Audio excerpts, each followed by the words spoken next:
porque se trataba de la erupción de un nuevo agente epidémico. Más tarde las autoridades policíacas lo acusaron junto a otros 8 mártires como él, apresándolos y encausándolos por propagación de rumores. El Hospital Central de Wuhan, en el que trabajaba Li, confirmó su deceso en una publicación breve que cuenta en la red social china Weibo uno de sus colegas, el oftalmólogo Li Wenliang.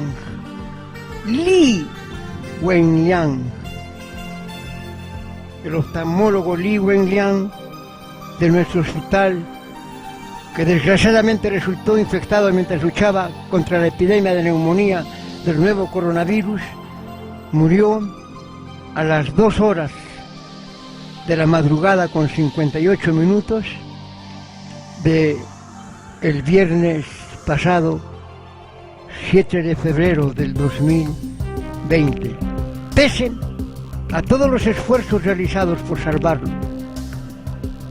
Para entonces, más de 560 personas ya murieron en China por el nuevo coronavirus y llegó a infectar a más de 28.000 solamente en ese país.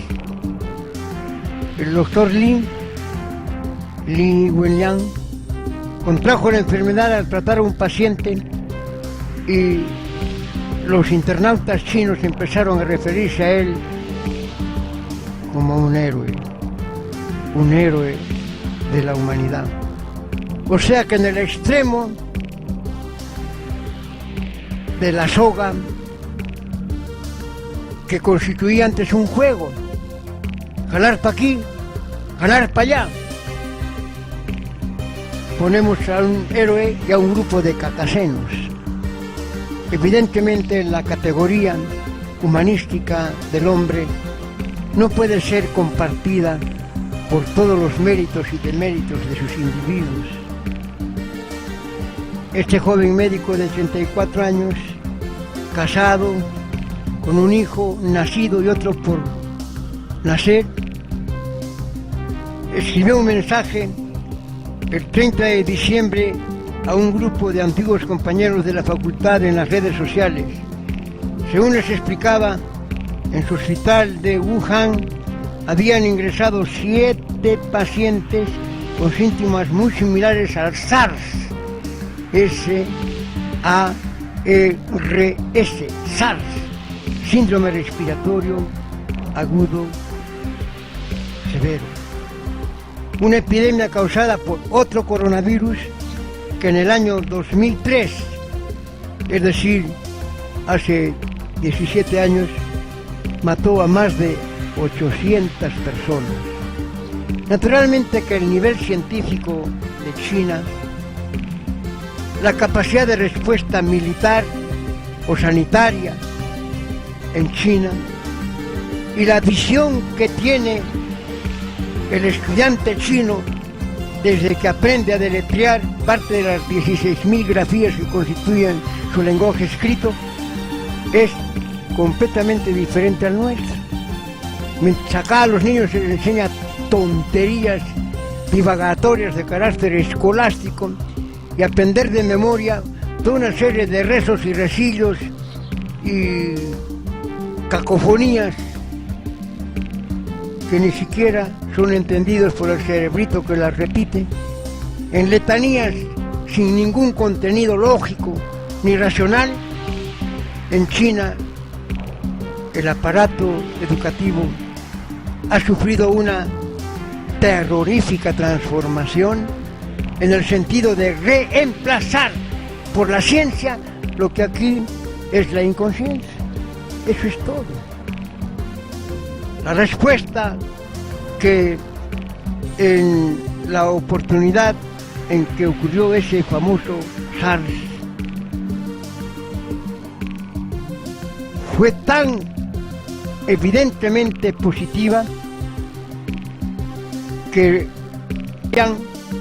también precisaba que los 7 enfermos de esta oportunidad tenían un tipo de relación de carácter epidemiológico con el mercado de pescado y mariscos de Huanán, donde también se venden todo tipo de animales salvajes y que posteriormente se identificaría como el lugar de donde la infección se transmitió al ser humano en nuestra sociedad humana. Cuando escribió el mensaje, Lee no tenía la intención de diseminar la información más allá de su círculo de amistades y colegas profesionales de trabajo y de estudio.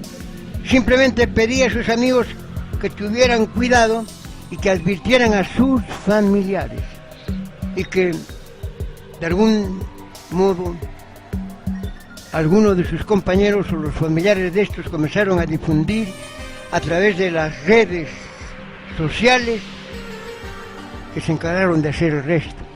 Hoy en día, la globalización informativa nos permite conocer exactamente una serie de hechos que de otra manera tardarían meses. ¿Cuánto demoraba una carta en la época de la colonia para llegar desde Lima hasta Madrid? 3 meses.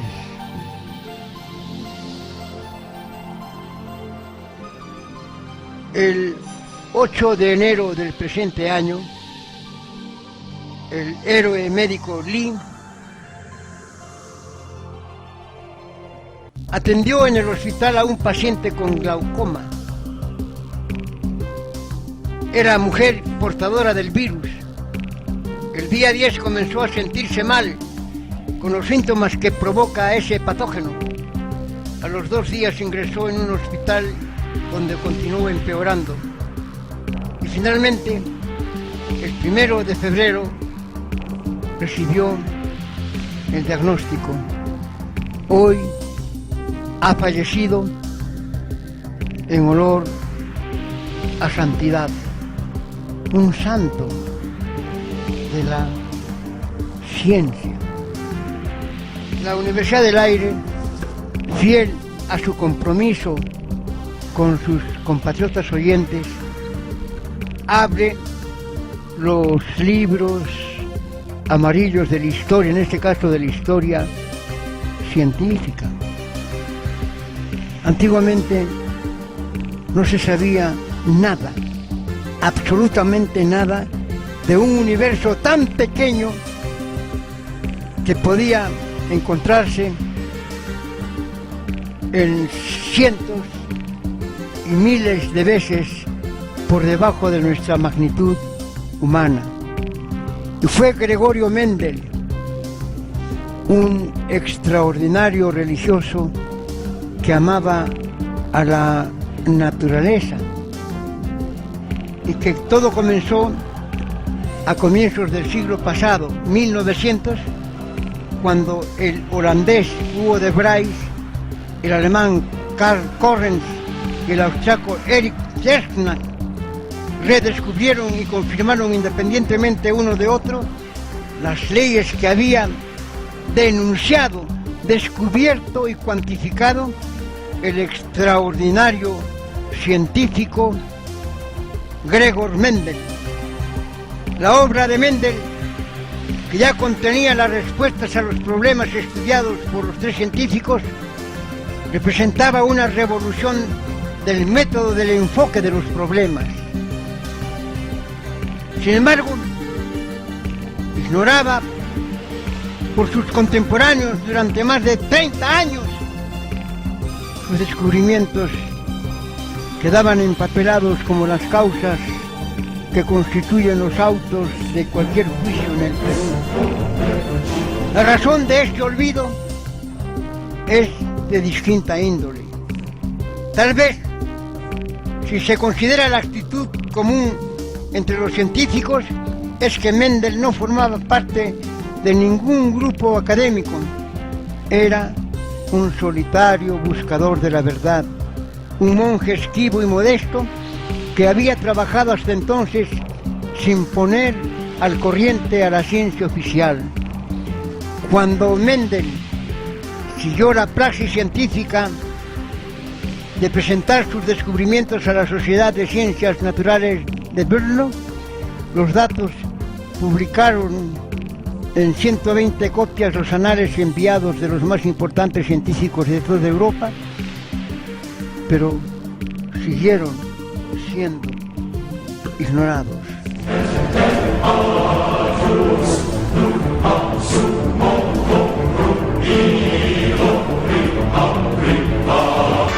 Estábamos hablando de una página de historia. Gregor Johann Mendel, el cual, hijo único de una familia de campesinos, nacido en Heinzendorf, lo que era el Imperio Austriaco, hoy Nice, de la República Checa. Con qué cuidado observó la naturaleza y pudo en sus anales registrar la fuerza creadora de una ley matemática de orden inexorablemente cumplible. Mendel pasó los últimos años de su vida luchando contra las tasas abusivas impuestas a los monasterios del Imperio Austriaco. Ya comenzó a pelear por ahí. En 1883, pocos meses de su muerte, dirá a propósito de sus descubrimientos: mis estudios científicos me han dado grandes satisfacciones y estoy convencido de que no pasará mucho tiempo hasta que el mundo entero reconozca los resultados de mi trabajo.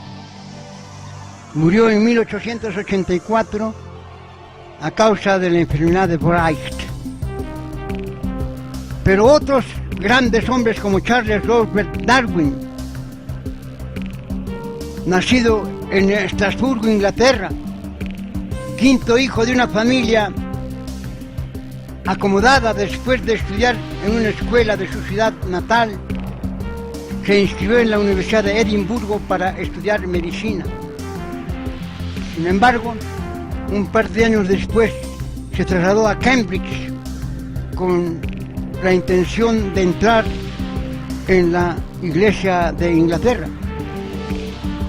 Y allí conoció al geólogo Adam Sedgwick, quien le dio a conocer las teorías modernas de Lyell y al trabajo del naturalista John Henslow, quien le enseñó cómo observar los fenómenos naturales, graduándose a los 22 jóvenes años de edad.